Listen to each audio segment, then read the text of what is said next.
Now, let's face it, Disney is not having a good year for 2023. There's obvious reasons behind that, everything ranging from the closing of Galactic Star Cruiser Hotel, which, by the way, goes active by this September. We also have the box office failures of Indiana Jones 5, The Dial of Destiny, everything going wrong with Elemental, as well as, let's not forget, everything that's happening right now with the Haunted Mansion, getting terrible critic reviews, mind you. And there's a lot of problems arising out of the Marvels and Snow White 2024, the Disney stock. I mean, that's just the beginning, and Bob Iger keeps on lying to the general public to the point where it's becoming embarrassing. This is Mike Zero. Subscribe if you're new and like this video to see future updates. I'm also on Twitter at Mike01. I thank you also very much for the great and kind support. And let's get right into the subject surrounding Phoebe Waller-Bridge. Now, we know that Disney has been firing her from numerous Disney-related projects, and this is only getting worse and worse as time moves on. Now, we know that people out there like Kathleen Kennedy and Phoebe Waller have been endlessly saying that Indy 5 sequels are in active development, and that they are looking to expand the brand beyond the Dial of Destiny, which honestly, guys, I think is ludicrous. I think that there's no need to expand the Indiana Jones franchise. It's over and done with. Just keep it as it is, and just accept the fact that it's all pretty much, done for. It's run its course. I don't really think even Indiana Jones is suited for the newer generation, given that everything that's happening with Marvel and everything that's happening with Star Wars, it's really something that does not really belong with the newer generation in my eyes. But when you look at stuff like this, alright, everything related to Phoebe Waller-Bridge, we know that she really has this ego to the point where she herself even said that she believes the ending of the Dial of Destiny outperforms The Last Crusades, but I digress. With those like Phoebe Waller endlessly upselling Indy 5, regardless of the box office collapse, the firing situation revolving around her by Disney just got more intense and involved in the recent updates surrounding the fiasco. One major development right now is that Disney reportedly fired Phoebe Waller-Bridge from not just 7 Disney-related projects, but are now moving forward with firing her from the Indy 5 sequel that's in active development as Helena Shaw. And though an Indy 5 sequel is still in the works, the initial plan was to actually expand the story of Helena Shaw that is now coming to an end. The plan now by Disney and Lucasfilm is to not have it center on Helena anymore, as they are looking for a way to feature young Indiana Jones through either recasting or deepfake technology with numerous new characters, where the Indy 5 box office results were so damaging to the point that it caused Disney to cancel several Lucasfilm Star Wars projects, both TV shows and movies combined. Now, Phoebe Waller-Bridge is reportedly very furious with Disney's latest decision to drop her from the Indy 5 sequel that's in the works and still in active development that is going under some major changes as we speak, and right now, the bigger plan is to move forward with keeping Indiana Jones to pop in and out as cameos, with new characters being the main focus. So guys, let me stop here for 1 second about all of this. Now, I am just kind of rolling my eyes, the fact that they are still embracing an Indy 5 sequel. The only resolution to this, the only thing that's satisfying out of this, is that they are dropping the whole Helena Shaw aspect of the sequel and/or sequels to Indiana Jones 5. So that's no more as well. That boosts it up to 8 projects that Phoebe Waller-Bridge was fired from by Disney.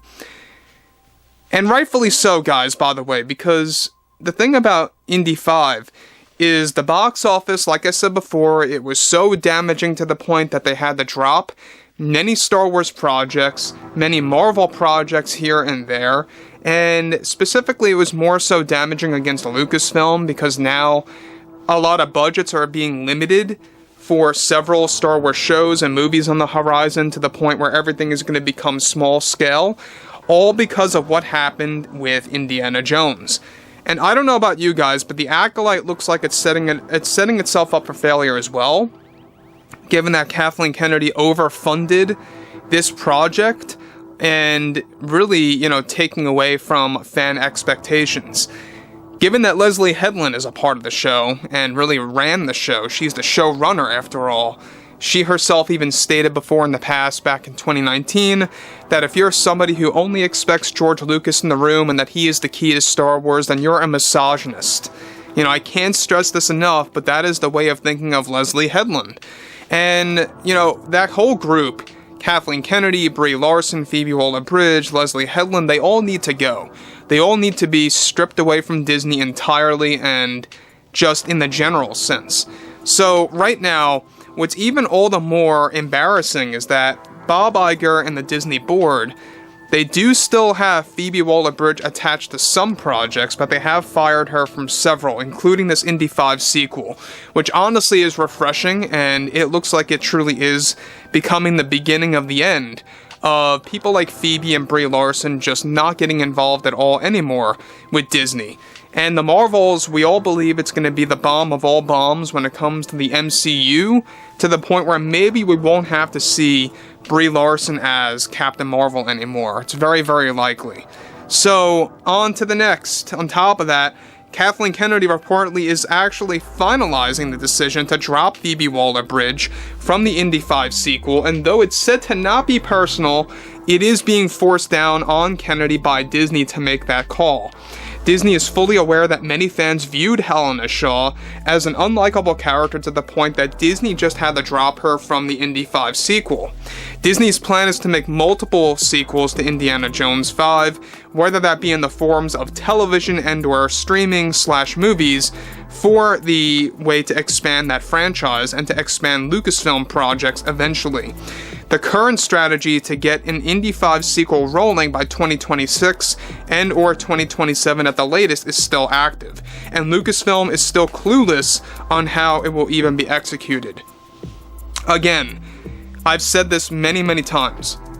Just because it's in active development, it means nothing, alright? This means that it's only being talked about, that they're brainstorming ideas, stuff like that, but she is no longer attached. She is let go from this project. It's no more that Helena Shaw is going to be expanded on.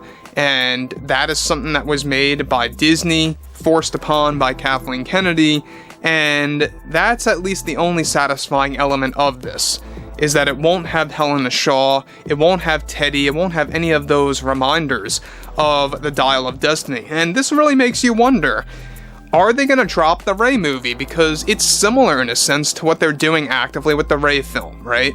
The sequel trilogy is widely hated by Star Wars fans that grew up with the originals, and yet they are still moving ahead with that Rey film. And though there have been conversations by the Disney board about canceling that movie altogether, it is still happening apparently. They still have that April filming date planned out to actually happen and to move along for 2026. So anyway guys, I would like to hear what you all have to say about this major development, and if you guys did enjoy the content for today, make sure to drop a thumbs up on this video to support the channel, and I will catch you guys next time.